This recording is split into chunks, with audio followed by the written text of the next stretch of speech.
Санжырада акындардан кер какшык.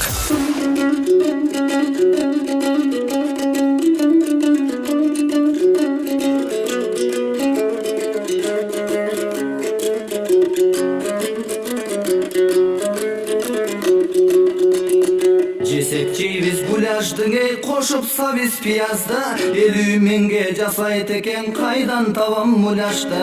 Баркын бузсак уятпың эй бабам берген мурасты, рейтинги же көтөрүлбөйт Реал Мадрид сыяктуу. Сенсиң менин улагым, ат үстүндө көтөрүп мен кумардан чыгамын. Сеникиндей муляштан көрө албадым кулагын.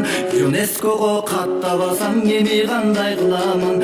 ЮНЕСКОго каттабасам эми кандай кыламын? Чымчыган Баян Ахматов. Санжыра радиосу. Жашоо жаңырып.